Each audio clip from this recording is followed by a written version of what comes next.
is a gift that we have to accept. Ang buhay ay binigay sa atin na wala tayong pinili kung tayo mahirap mayaman. Tayo ay isilang sa lupa na may pagkakaiba. Subalit, nasa ating mga kamay kung tayo ay magtatagumpay. Tayo ay magsasama-sama ito. Subalit tayo ay alam natin na tayo ay pagkakaiba. Ang nakakaayon sa ating balikan ay nagkakapalan ngayong araw ay i-empower nila ang LGBTQIA+ para mabot ang mga sabi nga, success without limits. Sabi nila, ang lahat ng bagay ay may limitasyon. Subalit, pagkakataon natin sa pagkakot ng tagumpay, walang limitasyon. Hindi basihan kung ikaw ay nabigat na. Hindi basihan kung ikaw ay mahirap. Hindi basihan kung ikaw ay paglako o ay makukuha ng nasayahan. Ang basihan ay kung paano ka kandidado para makamit ang tagumpay. Alam niyo, tayo po ay may pagkakatagulan. Mayroon dito, pinanganak na mahirap. Mayroon dito, pinupugbog. Dahil, aminin natin natin, mahal tayo ng ating mga magulang. Dahil ayaw nila na tayo ay nangangitinan ng ibang tao. Tama ba? At yan po ang isa sa aking mga naranasan sa lupit ng aking tatay. Marami sa atin ay dumanas ng pangalipusta. Alam niyo po, ang ginawa ko, bagamat ako po ay sabihin na natin, sa loob ng 2 linggo, ay 2 beses, 3 beses, ang pinakamababang palo sa akin ng tatay ko, para lamang matuwid ang aking kabaklaan at para hindi mayabangan ang kanyang pagkalalaki. Dahil syempre, barako ang tatay ko. Noon, hindi pa, ang batas ng pamamalo ay hindi pa pinaiigting. Paano ko po ba ginamit ang aking karanasang ito sa aking tatay para makamit ang tagumpay sa halip na mabariwara? Itinatak ko sa isip ko, mamahalin ako ng tatay ko. Uhaw ako sa pagmamahal ng tatay ko. Magsusumikap ako. Madaming karanasan ang aking naranasan na talaga namang nagpatibay sa akin. Ako ay naging magtinda ng manis sa edad na 10 taon, tumatalo ng bus para po makatulong sa magulang, tagapagtiak ng niyog simula umaga hanggang gabi, tagapagbilad ng niyog, nagtitinda sa sapuan ng sigarilyo candy ng coco juice, nangangalakal na mimili ng bote, at madami pang iba. Alam niyo po, ginamit ko ang lahat ng yon sa simpleng pangarap. Pangarap na may pagkilos. Paano po ito pinulusan?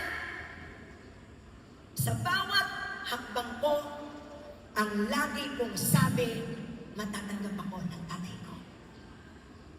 Mamahalin ako ng tatay ko. Yan ang lagi kong sinasabi. Hindi dahil masamang tao ang tatay ko, kundi batid ko na gusto niya maging maayos akong tao. Hindi ko napapansin sa aking pagkakuhaw, sa kanyang pagmamahal, utay-utay, unti-unti, kahit pasabihin ako'y namasukan sa parlor, taga-business, kahit pasabihin na ako'y naging utusan, kahit pasabihin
members. At sa aking pagkatuto, alam niyo po, kung may lumayas, at maraming alam ko dito, gusto lagi ay palayas. Bakit? Kasi hindi tayo agad-agad makatagpo ng pagmamahal. Pagmamahal na iniisip natin na sa pamilya natin matatagpuan. Pagmamahal na gusto natin maramdaman. At ito ay natatagpuan natin sa barkada. Natatagpuan natin sa taong hindi naman natin kakilala.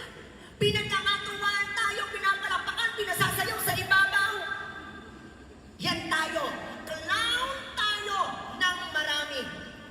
Diba? Pero alam nyo, ako'y may natutunan. Nung minsay makarelasyon ko si Sir Kevin, isang doktor na rin po at guro.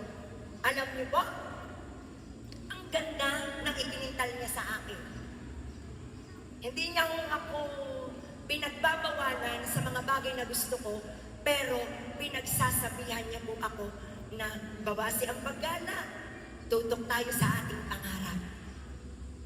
At alam niyo ba, sa pagpili ko sa kanya bilang kabiyak ng aking buhay, ay madami po akong natutunan. Disciplinarian po kasi siya.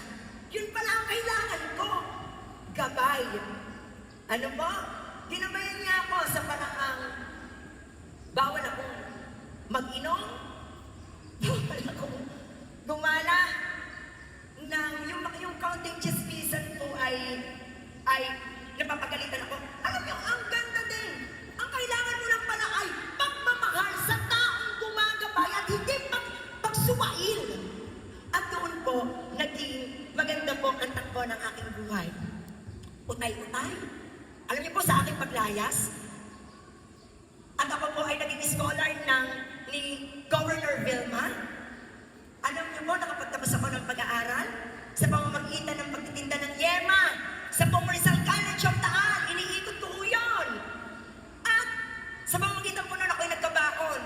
At sa akin pong pag-graduate, pagpasa ng board exam, ang sumalubong sa akin ay ang aking tatay, nakabupaan 2 bisig. Habang papalapit ako sa kanya, doon ko naramdaman na may tatay ako.